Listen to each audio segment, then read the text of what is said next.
Elle était l'icône ultime d'Hollywood, une femme dont les yeux violets et le charisme ont captivé le monde entier. Mais derrière le glamour, les diamants et les gros titres, Elizabeth Taylor cachait des secrets qui ont secoué Hollywood, et peut-être même la Maison Blanche. 8 mariages, des scandales à n'en plus finir, et une rumeur persistante. Une relation avec John F. Kennedy, le président le plus charismatique de l'histoire. Alors, que s'est-il vraiment passé entre la reine du cinéma et l'homme le plus puissant d'Amérique? Salut à tous, bienvenue sur 360 All Stars, la chaîne où l'on explore les histoires fascinantes derrière les légendes. Aujourd'hui, on plonge dans la vie extraordinaire et tumultueuse d'Elizabeth Taylor, une femme qui a vécu sous des projecteurs si intenses que même sa douleur est devenue un spectacle. Préparez-vous à découvrir des révélations choquantes, des amours brisés et un lien mystérieux qui a marqué l'histoire. Si vous êtes prêt à lever le voile sur les secrets d'Hollywood, tapez légende dans les commentaires, abonnez-vous à 360 All Stars et activez la cloche pour ne rien manquer. Allons-y. Les débuts d'une étoile, une enfant sous pression. Imaginez être une enfant de 9 ans, propulsée sous les feux de la rampe, avec le poids d'Hollywood sur vos épaules. C'est l'histoire d'Elizabeth Taylor, une étoile née dans la lumière, mais à quel prix? Elizabeth Rosemont Taylor voit le jour le 27 février 1932 à Londres de parents américains, Francis et Sarah Taylor. Son père est marchand d'art, sa mère une ancienne actrice de théâtre, et de son plus jeune âge, Elizabeth est entourée d'un monde d'élégance et de créativité. Mais en 1939, alors que la guerre menace l'Europe, la famille fuit à Los Angeles, un déménagement qui va changer sa vie à jamais. À peine arrivée, Elizabeth, âgée de seulement 9 ans, signe un contrat avec Universal Studios. Hollywood voit en elle un potentiel unique. Une beauté naturelle, des yeux d'un violet saisissant, un trait si rare qu'on l'accuse de porter des lentilles ou du maquillage, et une présence magnétique. En 1944, à 12 ans, elle crève l'écran dans National Velvet, un film qui fait d'elle une sensation nationale. Son rôle de Velma, une jeune fille passionnée de chevaux, touche le cœur de l'Amérique. Mais ce succès a un revers. Elizabeth n'est plus une enfant ordinaire. Elle devient un produit soigneusement façonné par la MGM, un studio qui contrôle chaque aspect de sa vie, des séances photos interminables aux interviews scriptées. À 12 ans, elle est déjà une star, mais aussi une prisonnière d'un système impitoyable. Vous pensez que la vie d'une enfant star était un conte de fées? Détrompez-vous. Dans quelques minutes, je vais vous révéler comment Hollywood et ses puissants ont façonné, et parfois brisé, Elizabeth Taylor. Mais avant, donnez un pouce bleu si vous voulez en savoir plus sur les coulisses d'Hollywood. Hollywood dans les années 1940 est un monde de glamour, mais aussi de contrôle. Les jeunes actrices comme Elizabeth sont des marionnettes entre les mains des producteurs. Sa beauté, accentuée par une double rangée de cils, une anomalie génétique appelée dystychiasie attire l'attention, mais aussi des regards inappropriés. Des rumeurs, rapportées dans des biographies controversées comme celle de Darwin Porter et Danforth Prince, Elizabeth Taylor, There is nothing like Adam, suggèrent que dès l'âge de 15 ans, Elizabeth croise des hommes puissants dans des cercles privés. Parmi eux, Ronald Reagan, alors acteur et figure montante, aurait eu une rencontre avec elle. Selon des confidences qu'elle partage plus tard, Elizabeth aurait affirmé avoir été l'initiatrice, une déclaration troublante compte tenu de son jeune âge et du déséquilibre de pouvoir. Ces allégations, bien que non confirmées, soulignent la pression exercée sur une adolescente propulsée dans un monde adulte. Si vous êtes fasciné par les débuts d'Elizabeth Taylor, abonnez-vous à 360 All Stars pour découvrir d'autres histoires incroyables. Activez la cloche pour ne rien rater. Les murmures d'un lien avec JFK, les premières rencontres. Et si une rencontre fortuite dans les salons huppés de Londres avait planté les graines d'une des rumeurs les plus persistantes d'Hollywood? Avant même de devenir une star mondiale, Elizabeth croise un jeune homme nommé John Fitzgerald Kennedy. À l'époque, dans les années 1930, JFK n'est que le fils de Joseph P. Kennedy, l'ambassadeur américain au Royaume-Uni. Les cercles artistiques des parents d'Elizabeth se mêlent au milieu diplomatique, et c'est dans ce contexte que leurs chemins se croisent pour la première fois. Rien de romantique à ce stade. Elizabeth n'est qu'une enfant, mais ce moment marque le début d'une connexion qui ressurgira des années plus tard. Restez avec moi, car ce n'est que le début. Dans la prochaine partie, on va plonger dans les années 1950, où Elizabeth et JFK se retrouvent dans un Hollywood bouillonnant de scandales. Partagez cette vidéo avec un ami si vous adorez les mystères historiques. Dans les années 1950, Elizabeth est une star mondiale, enchaînant les rôles dans des films comme A Place in the Sun, 1951. JFK, quant à lui, est un sénateur du Massachusetts, charismatique et ambitieux, avec des rêves de Maison Blanche. Leurs chemins se recroisent dans les cercles huppés d'Hollywood, où politiciens, acteurs et magnats se côtoient lors de soirées privées. Frank Sinatra, proche d'Elizabeth et fervent supporter de JFK, joue les entremetteurs, les introduisant dans des rassemblements où le glamour rencontre le pouvoir. Les rumeurs commencent à circuler. Elizabeth et JFK auraient partagé plus que des conversations polies. Une anecdote, rapportée dans des biographies controversées, évoque une soirée chez l'acteur Robert Stack à Beverly Hills où une baignade nocturne aurait pris une tournure intime. Bien que ces récits soient sujets à débat, ils alimentent la fascination pour une possible relation entre l'actrice et le sénateur. Pour Elizabeth, déjà marquée par un premier mariage désastreux, JFK représente une figure différente. Un homme magnétique, confiant et loin des désespoirs de ses premiers maris. Vous voulez en savoir plus sur les secrets d'Elizabeth et JFK? Abonnez-vous à 360 All Star et laissez un commentaire avec vos théories sur leur relation. Un tourbillon de mariages et de scandales. 8 mariages, des diamants plus gros que des royaumes et des scandales qui ont secoué le monde. Elizabeth Taylor était-elle une romantique maudite ou une femme en quête de liberté? À 18 ans, Elizabeth épouse Conrad Nicky Hilton Jr. héritier de l'Empire hôtelier, dans un mariage orchestré par la MGM pour coïncider avec la sortie de Father of a Bride 1950. Mais le conte de fées s'effondre rapidement. Hilton est violent, alcoolique, et son comportement abusif conduit Elizabeth à une fausse couche dévastatrice. Le mariage ne dure que 8 mois, et en janvier 1951, elle demande le divorce, citant une cruauté mentale. Ce traumatisme marque profondément Elizabeth, façonnant une vision de l'amour tumultueuse et souvent destructrice. En 1952, elle épouse l'acteur britannique Michael Wilding, un homme plus âgé et plus calme. Ils ont 2 fils, mais le mariage s'essouffle, miné par les pressions de la célébrité et l'infidélité.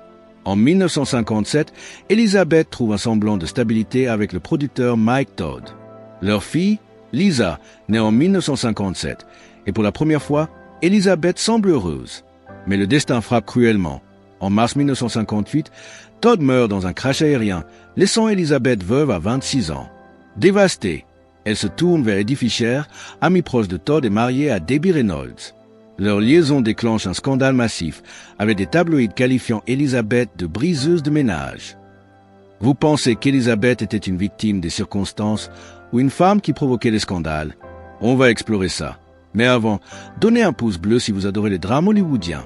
En 1959, Elizabeth épouse Fisher, mais ce mariage, bâti sur le chagrin, s'effrite rapidement. Pendant cette période chaotique, les rumeurs sur JFK refont surface. En tant que sénateur, JFK fréquente de plus en plus Hollywood et des témoignages suggèrent des rencontres discrètes avec Elizabeth, souvent dans des bungalows privés de l'hôtel Beverly Hills. Ces moments, bien que non confirmés officiellement, deviennent un secret de polichinelle dans les cercles huppés. Si les scandales d'Elizabeth Taylor vous passionnent, abonnez-vous à 360 All Star pour d'autres histoires croustillantes. Partagez cette vidéo avec vos amis fans d'Hollywood. Camelot et les ombres du pouvoir. En 1961, John F. Kennedy devient président et le monde découvre Camelot. Mais derrière les portes closes, des rumeurs d'infidélité menacent l'image parfaite des Kennedy et Elizabeth Taylor est au cœur du scandale. En janvier 1961, JFK prête serment comme 35e président des États-Unis à seulement 43 ans. Avec Jackie Kennedy à ses côtés, il incarne une nouvelle ère de glamour politique. Mais sa réputation de séducteur est un secret mal gardé. Parmi les noms associés à JFK, celui d'Elizabeth Taylor revient avec insistance. À cette époque, Elizabeth est au sommet de sa gloire, jouant dans Cat on a Hot Tin Roof, 1958, et se préparant pour Cléopâtre, 1961, un rôle qui lui vaut un cachet historique d'1 million de dollars. Attendez une seconde, une star de cinéma et un président, liés par plus que des mondanités? Dans la prochaine partie, on explore comment le scandale de Cléopâtre a amplifié les rumeurs sur Elizabeth et JFK. Ne quittez pas. Les voyages de JFK en Californie, pour des collectes de fonds ou des soirées privées, le placent souvent dans l'orbite d'Elizabeth. Des amis proches décrivent des conversations nocturnes où JFK parle de politique et de droits civiques, tandis qu'Elizabeth se confie sur sa lutte contre la célébrité et ses mariages brisés. Elle insiste toujours, publiquement et en privé, sur le fait que leur relation était une amitié profonde, sans liaison physique. Mais les tabloïds racontent une autre histoire, évoquant des photos suggestives ou des rencontres à 3 avec Robert Stack. Ces récits, bien que spéculatifs, alimentent l'image d'Elizabeth comme une femme au cœur des intrigues politiques. Jackie Kennedy, consciente des rumeurs, voit en Elizabeth une menace particulière. Comme Marilyn Monroe, Elizabeth est une icône glamour, capable de rivaliser avec son aura. Des proches rapportent que Jackie était particulièrement méfiante envers Elizabeth, l'apercevant comme un miroir de sa propre influence. La sérénade de Marilyn Monroe pour JFK en 1962 ne fait qu'accentuer cette tension, mais Elizabeth, plus discrète, reste une ombre dans le mariage des Kennedy. Vous pensez que Jackie avait raison d'être jalouse? Dites-le dans les commentaires et abonnez-vous à 360 All Star pour plus de secrets historiques. Cléopâtre est le scandale qui a changé Hollywood. En 1961, Elizabeth Taylor devient Cléopâtre, la reine qui a séduit les puissants.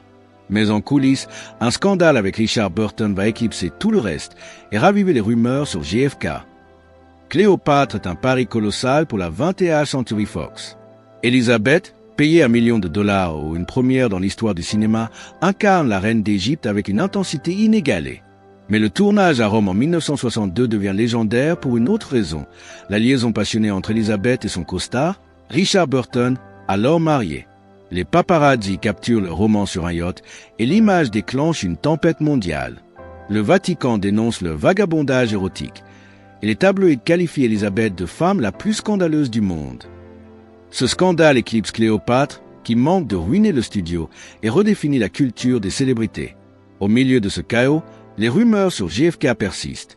Certains, comme Burton lui-même, plaisantent sur le fait qu'Elizabeth semble attirée par les hommes de pouvoir, des présidents aux producteurs. Bien qu'elle rie de ces accusations, elle ne nie jamais totalement sa fascination pour JFK. On approche du moment où tout bascule. La mort de JFK va changer la vie d'Elizabeth pour toujours.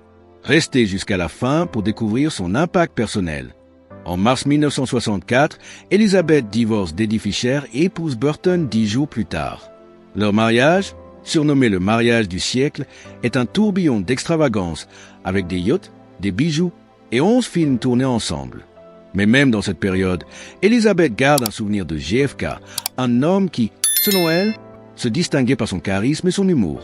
La tragédie de 1963, la mort de JFK. Le 22 novembre 1963, un coup de feu à Dallas change le monde. Pour Elizabeth Taylor, ce n'est pas seulement une tragédie nationale, c'est une perte personnelle. L'assassinat de John F. Kennedy à Dallas choque l'Amérique et le monde. Pour Elizabeth, la nouvelle est un coup dur. Des amis rapportent qu'elle s'effondre en larmes, s'enfermant pendant des jours, incapable de parler. Cette douleur rappelle celle qu'elle a ressentie à la mort de Mike Todd. Bien qu'elle fasse son deuil publiquement avec le reste du pays, ses proches savent que la perte de JFK est personnelle.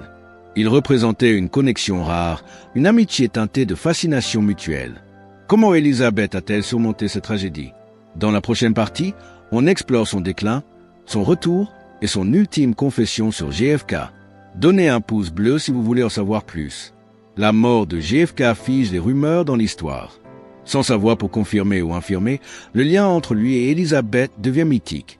Jackie, désormais veuve, incarne une dignité intouchable et Elizabeth choisit de ne pas alimenter les spéculations, laissant son mariage avec Burton occuper le devant de la scène. Si cette histoire vous touche, abonnez-vous à 360 All Star et partagez cette vidéo pour honorer la mémoire d'Elizabeth et JFK. Déclin, renaissance et activisme. Après des années de scandale, Elizabeth Taylor aurait pu s'effacer.